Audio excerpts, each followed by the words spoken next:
lo que era la definición de volumen, de la variable volumen, y estábamos entrando sustancias puras.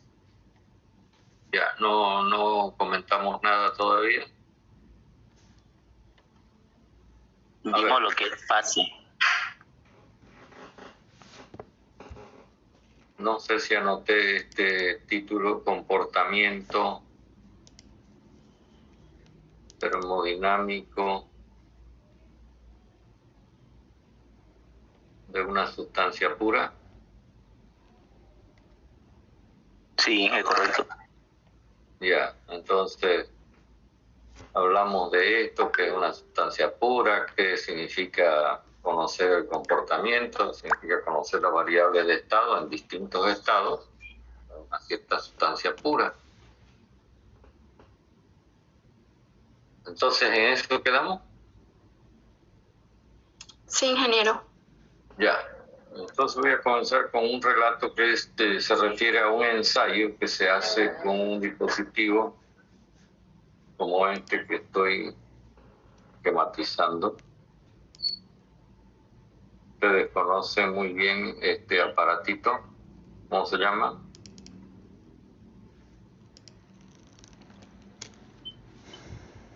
Cilindro pistón. Cilindro y pistón.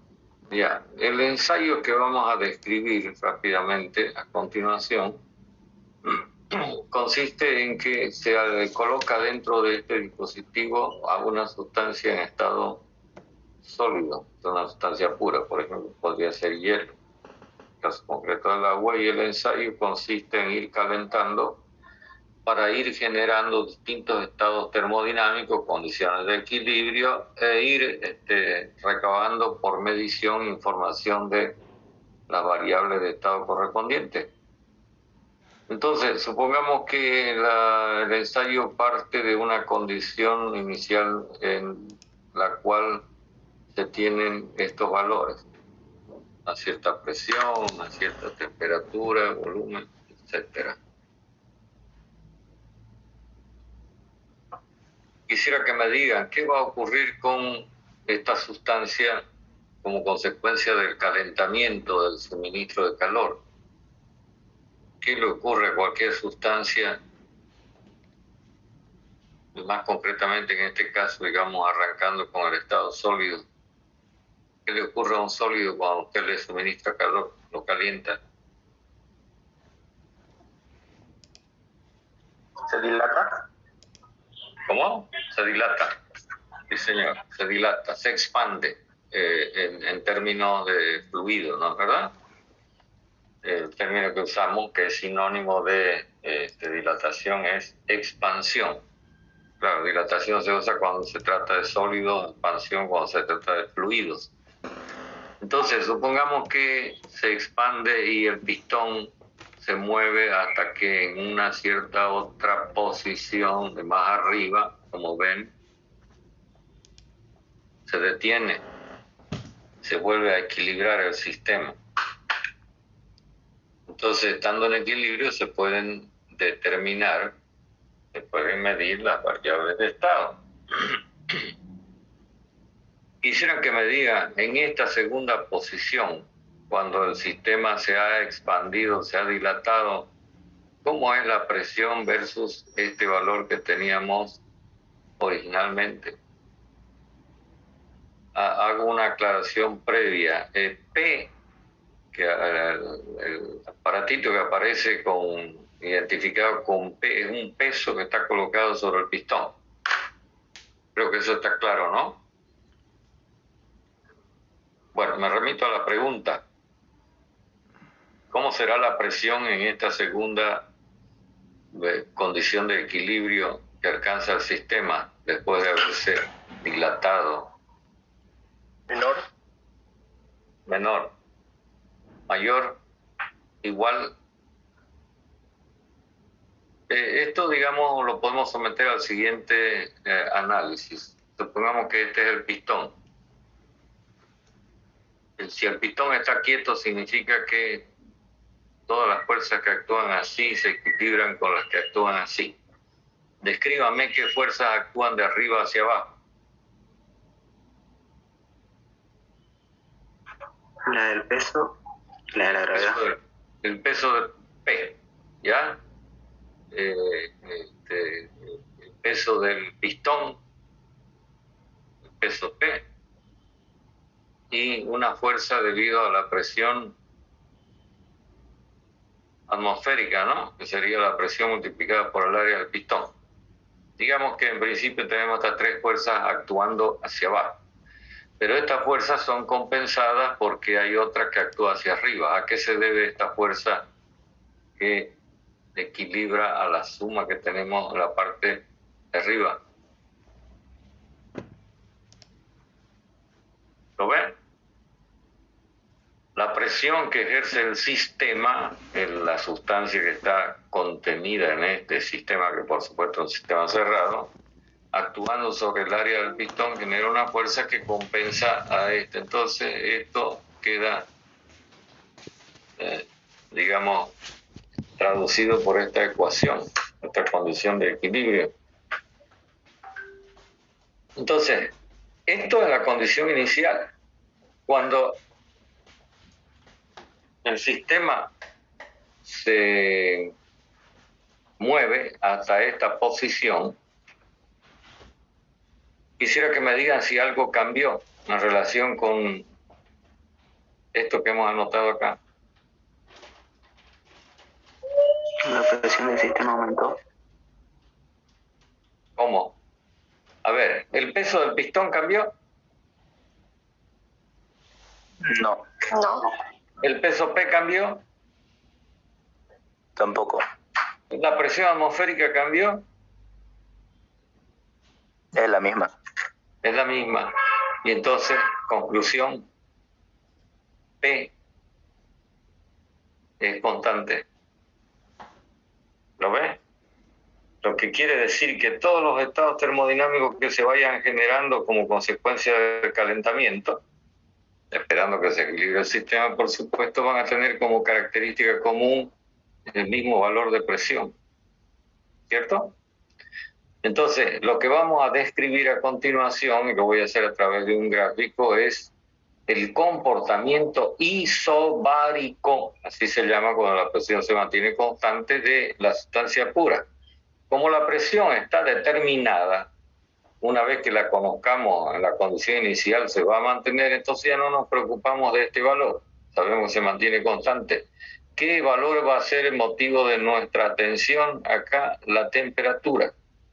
Y entonces yo rápidamente voy a describir cómo es el comportamiento de la sustancia a través de este gráfico en donde, lógicamente, la sustancia va recibiendo calor. Entonces tenemos un sólido, digamos, a una temperatura inicial como la que está siendo representada por el punto que he marcado.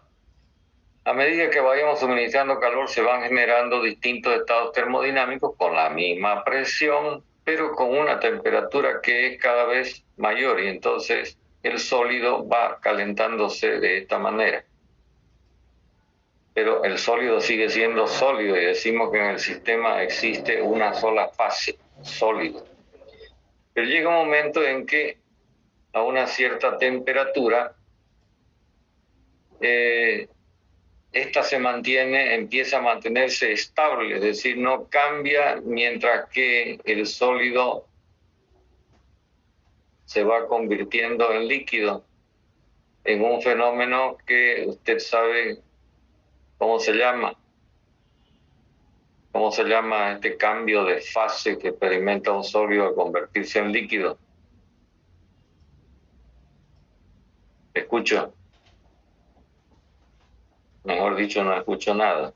Quisiera que alguien me responda.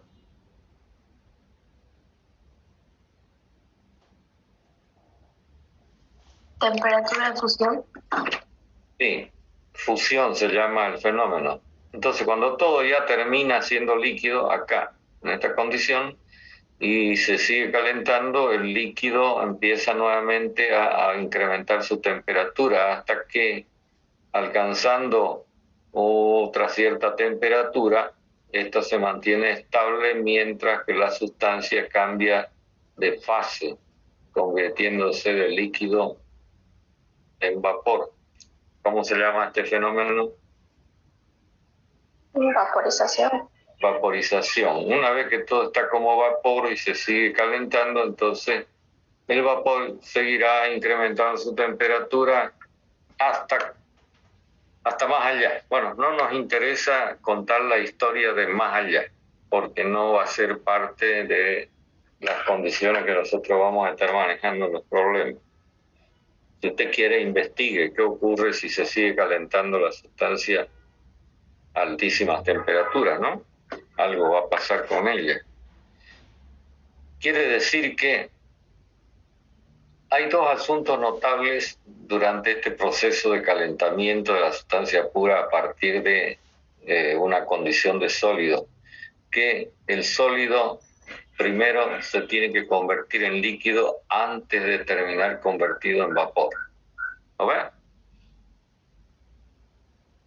Entonces, este calentamiento que involucra una fase, dos fases, una fase, dos fases, una fase, es así tal como lo estamos mostrando acá. Y entonces lo que podemos establecer es que a una cierta presión, que es la presión P a la que se está ejecutando el ensayo, la sustancia ofrece una cierta temperatura de fusión y una cierta temperatura de vaporización. El mismo ensayo se puede repetir si uno aumenta el tamaño del peso P. ¿Qué va a significar eso? Fíjense, si usted aumenta en esta ecuación este valor, ¿qué va a provocar?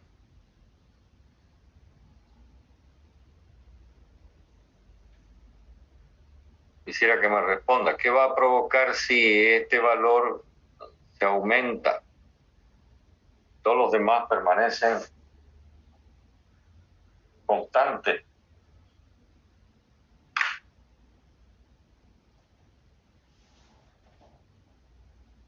Aumentar el valor de P quiere decir que el ensayo se va a ejecutar a mayor presión. Si así fuera, entonces supongamos que esa mayor presión sea como P', mayor que P. Y entonces la historia tiene una similitud en el sentido de que se va a presentar una cierta temperatura de fusión y una cierta temperatura de vaporización, que en el caso de cualquier sustancia tiene estas características. ¿Ve? Lo que estoy anotando quiere decir que a mayor presión se va a tener mayor temperatura de fusión y temperatura de vaporización. Salvo en el caso del agua, lo voy a anotar por acá, que tiene un comportamiento distinto, tal que la temperatura de fusión prima resulta con un comportamiento inverso al que estamos anotando. Es la única sustancia en donde o en la cual la temperatura de fusión disminuye con el aumento de presión. Y en relación con esto, yo le sugiero que usted investigue un poco más acerca de otras características anormales, no en el sentido malo, sino diferente, que tiene el agua en relación con las demás sustancias puras. Si el peso lo reducimos al peso P colocado sobre el pistón, bueno, el efecto va a ser una disminución de la presión, incluso lo podemos retirar e incluso podemos disminuir la presión atmosférica haciendo vacío. Y entonces se podrían ejecutar ensayos a presiones muy por debajo del valor P. Y resulta que llega un momento en que a una cierta presión el sólido directamente cambia de fase convirtiéndose en vapor y lo hace a una temperatura que se llama ¿cómo se llama este fenómeno? Un sólido transformándose en vapor. Volatilización. No. Solidificación. No, ¿cómo va a ser solidificación? Un sólido que se convierte en vapor. No lo ve acá. Sólido convirtiéndose en vapor. Sublimación. Sublimación. Entonces estamos frente a, digamos, una variante en el comportamiento de la sustancia. Acá arriba tenemos fusión, vaporización, en cambio acá directamente tenemos sublimación. Bueno, todo esto, fíjense de que a cada presión le corresponde un valor de T sub F, un valor de T sub B, o un valor de T sub S, dependiendo de las condiciones de presión, lo podemos traducir en otro gráfico que es muy importante en esta materia y a continuación lo voy a plantear. Y es uno de los primeros gráficos importantes, repito, de la termodinámica, gráfico con el que mucho va a trabajar usted cuando esté resolviendo los problemas. Entonces lo que se hace es tomar los datos de presión, repito, presión absoluta, y representarlos versus valores de temperatura, normalmente en grados centígrados. Y entonces, como ven, cada par de valores de presión y temperatura genera un punto. Y entonces así podemos tener distintos puntos de fusión, distintos puntos de vaporización, distintos puntos de sublimación, que unidos generan un conjunto de líneas que ahora las voy a mostrar. Son así. Por ejemplo, a una cierta presión P, este punto corresponde a la condición de fusión. Este punto corresponde a la temperatura de vaporización. Y si marco este valor P asterisco por acá, entonces me encuentro con una temperatura de sublimación. ¿Qué quiere decir? Que los puntos de estas líneas, que se llaman respectivamente línea de fusión, línea de vaporización y la de abajo línea de sublimación, representan cambios de fase. Por lo tanto, por acá, en cualquier estado de esto que estoy marcando, la sustancia se encuentra presentando una sola fase, que la identificamos como sólido. Por acá, después de atravesar la línea de fusión, la sustancia se encuentra en una sola fase, que es líquido. Y por acá, la sustancia se encuentra en una sola fase, que es vapor. Los puntos sobre las líneas, vuelvo a repetir, traducen los cambios de fase, por lo tanto representan tanto líquido como sólido como vapor, pero en la condición de cambio de fase. Normalmente a esta condición de cambio de fase se la llama condición de saturación. ¿Entienden lo que estoy diciendo?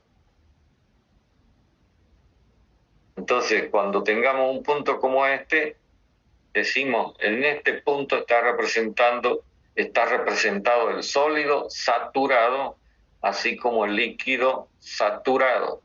En este punto, líquido saturado, así como vapor saturado. Y en este punto, sólido saturado, así como vapor saturado. Más adelante le vamos a dar otros apellidos a estas condiciones, más claramente. Lo interesante de este gráfico es que las tres líneas coinciden en este punto. ¿Lo ven? Y este punto se caracteriza porque tiene su correspondiente presión en cada sustancia pura y su correspondiente temperatura. ¿Cómo se llama ese punto? ¿Saben? No sé si lo han estudiado ya antes. Justamente porque las tres líneas coinciden. Tres. ¿Cómo se llama el punto? Punto crítico. No, punto de tres. Punto Triple. punto triple. Y esta va a ser una característica de las distintas sustancias. Sería bueno que ustedes tomen el Gordon o algún texto de termodinámica y miren cuáles son los valores de presión triple, temperatura triple de distintas sustancias. Por supuesto, el agua de cajón. ¿Lo ven? ¿Qué representa en realidad este punto donde las tres líneas coinciden? Si cada una de las líneas representa dos fases, entonces el punto triple representa las tres fases coexistiendo, es decir, existiendo simultáneamente. Sólido saturado, líquido saturado, vapor saturado. ¿Está claro eso?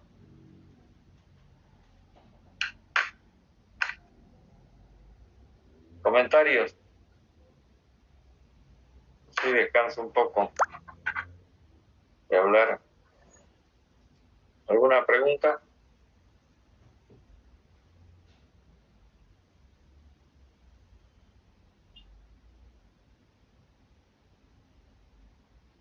Bueno, sigo entonces. Esta línea, que la voy a repintar con otro color, que va a ser la línea de interés para el desarrollo del curso. Esta línea que estoy repintándola con rojo, se extiende desde el punto triple, y lo estoy remarcando con rojo, hasta un punto extremo, como este que estoy dibujando acá, que se llama punto crítico. Es decir, todos los puntos de esta línea están representando dos fases, pero hasta aquí nomás, más allá ya no. Y entonces, para poder distinguir lo que se tiene más allá, lo que se hace es hacer esta línea que es simplemente simbólica, no traduce absolutamente nada. ¿Qué quiere decir esta línea? Quiere decir que por acá a la izquierda se tiene una sola fase que es líquido y por acá a la derecha se tiene una sola fase que es vapor. Aunque enseguida le vamos a cambiar el nombre. Este punto, que es característico también de cada sustancia, tiene en correspondencia un valor de temperatura que se llama temperatura crítica y un valor de presión que se conoce con el nombre de presión crítica. También, donde vean las características del punto triple, van a poder encontrar las características seguramente del punto crítico de las diferentes sustancias. Y sería bueno, vuelvo a repetir, que usted se interiorice, por lo menos que se tome el trabajo de mirar cuáles son estas características en el agua, que va a ser nuestra sustancia emblemática. Bueno, resulta que cualquier punto que está en esta zona,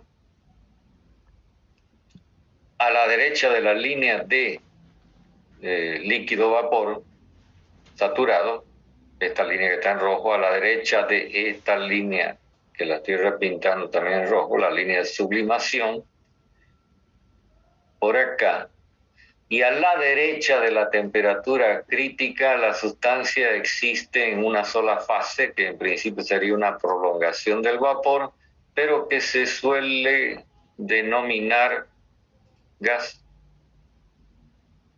¿No ven? En el fondo, entre gas y vapor no hay diferencia. Simplemente lo que estamos haciendo con el nombre de gas es decir que la sustancia está existiendo a una temperatura superior a su temperatura crítica. A ver, voy a poner el dato. Si mal no recuerdo, en el caso del agua estamos hablando de algo así como 300. No sé si alguien tiene el Gordon por ahí, a la mano. No estoy seguro, pero es algo así, de 300 y. No sé si es 350 o 375 grados centígrados.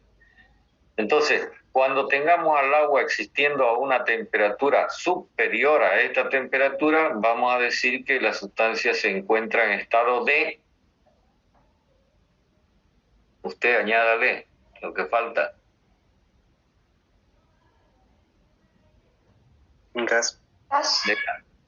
Y deberíamos hablar de gas de agua. Entonces, fíjese, por debajo de la temperatura crítica, hasta las líneas que limitan la zona de líquido y la zona de sólido, la sustancia existe como vapor, pero por encima existe como gas. Es el mismo vapor, pero que se lo llama gas. Preguntas hasta acá, a ver si tenemos la cosa clara.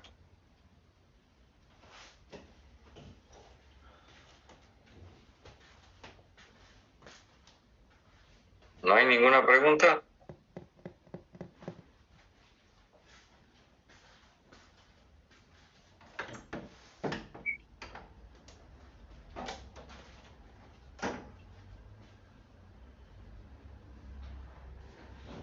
Bueno, yo hace un momentito dije que en realidad la zona, y la voy a marcar con otro color, que van a ser de interés para el desarrollo del curso, abarcan esto. ¿Lo ves?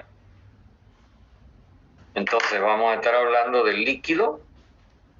Antes de que llegue a la condición de saturación, vamos a estar hablando del líquido saturado, el que está en la condición de saturación, de vapor saturado, el que está en la condición de saturación, de vapor más allá de la condición de saturación y finalmente de gas.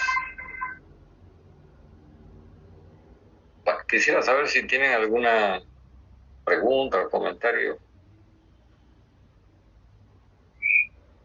Todo esto tiene que quedar muy claro porque después usted va a manejar información y tiene que saber qué es lo que está manejando. Es como cuando uno se sirve la comida y uno tiene que saber qué es lo que está comiendo, pues, ¿no? Sí, ingeniero.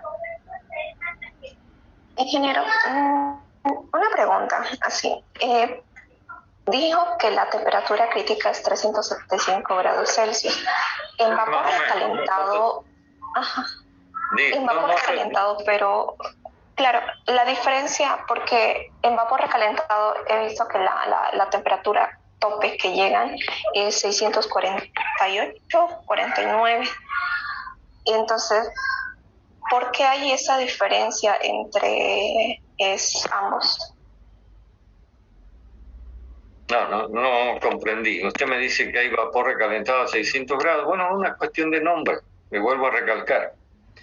Normalmente se llama gas a la sustancia que existe a una temperatura superior a la temperatura crítica. Pero si le llama vapor, no hay ningún problema. Porque hemos dicho que es en el fondo lo mismo, simplemente una cuestión de denominación. ¿Comprende? Ya, gracias. Usted se refiere a las tablas, ¿no es verdad? Sí. Claro, es que yo simplemente lo pongo acá por si se encuentran con la denominación de gas, ¿no? Por ejemplo, a ver, hablemos del aire. El aire que tiene nitrógeno y oxígeno, básicamente.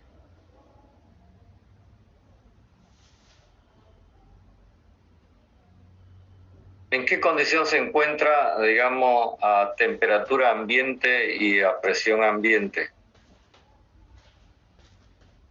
Tendríamos que ubicar, ¿no?, el punto en este diagrama. ¿Dónde lo ubicaría?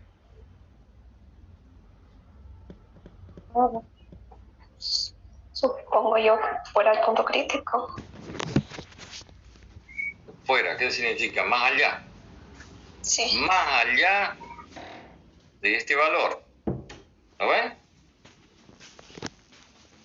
porque normalmente nos referimos al aire como gas, ¿cierto? Sí. Bueno, y eso tiene su justificación. Si usted mira las características del nitrógeno y del oxígeno, para que esta sustancia pudiera llegar a ser líquido, se requieren temperaturas tan bajas como menos 150 grados, algo así, en grados centígrados. Pero a temperatura ambiente estamos con 30 grados, es decir, algo como 180 grados más arriba, ¿no? De todas maneras, yo les sugiero que ustedes verifiquen en los textos o en el internet la temperatura crítica de distintas sustancias para que usted tenga una idea de esto que está más cabal de esto que estamos planteando. ¿Correcto?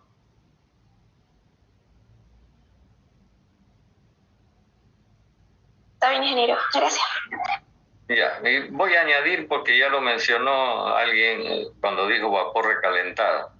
Se ve que conoce ya termodinámica, por lo menos el manejo de las tablas.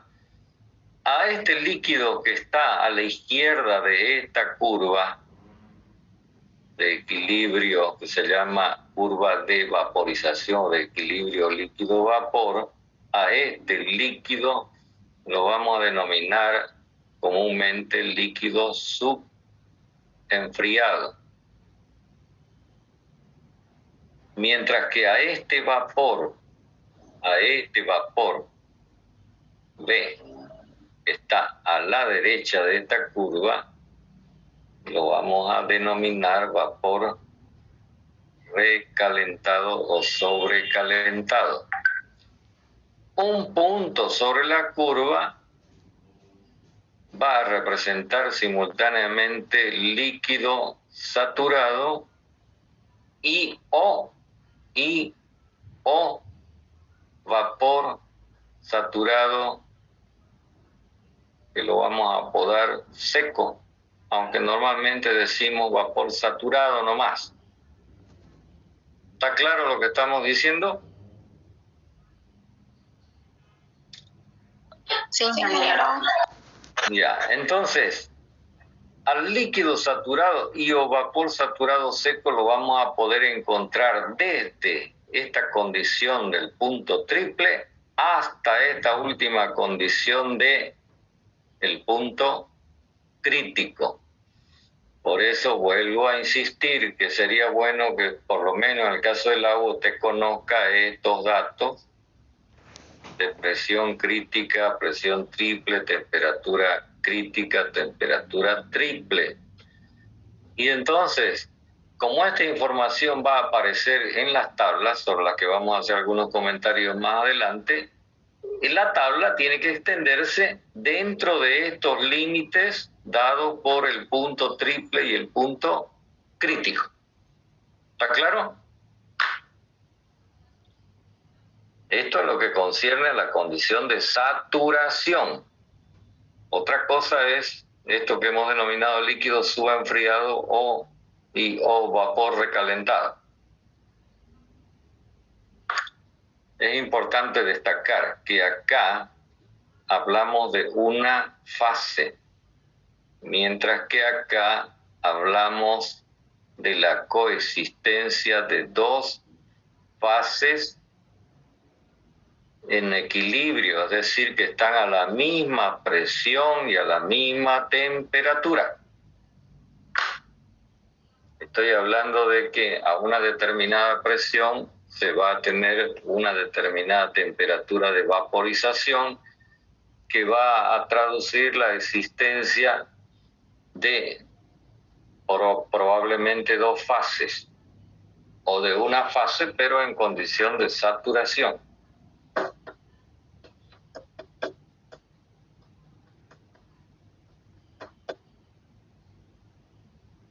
¿Preguntas?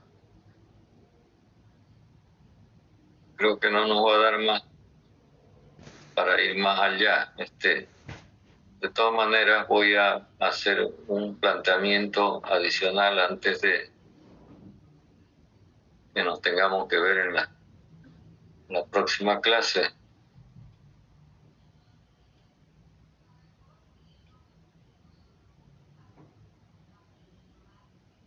Para efectos del curso, ya lo dije, pero lo voy a volver a repetir.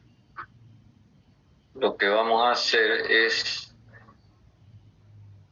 representar al diagrama PT así, de esta manera, con una sola curva, que es esta. ¿Lo ven? Y entonces, por acá tenemos líquido subenfriado, por acá líquido y o vapor saturado seco, por acá vapor recalentado y por acá tendremos gas. Entonces, de esta manera nos vamos a manejar de hoy en adelante y sobre todo cuando en los problemas se le pida una representación gráfica en este diagrama. ¿Está claro? Sí, ingeniero. Sí, ingeniero. Ya. Termino con esto último, antes que se agote el tiempo. Si yo tengo este punto, representa vapor recalentado, y hago un proceso que obligue a este punto a atravesar esta frontera y convertirse en líquido. ¿Cómo se llama este fenómeno? Fíjense que lo que estamos haciendo en realidad para lograr que el vapor se convierta en líquido es esto, ¿no? Porque la presión la estamos asumiendo constante, ¿ves? ¿Cómo se llama el fenómeno de conversión de vapor en líquido? Condensación. ¿Cómo se llama? Condensación. Condensación. Condensación. Pero también vamos a ver, y va a ser motivo de la siguiente clase, un fenómeno así. ¿Lo ven? Este es vapor que se va a convertir en líquido, pero esta vez a temperatura constante y simplemente modificando la presión. Este tipo de fenómeno lo vamos a examinar en la siguiente clase. ¿Listo?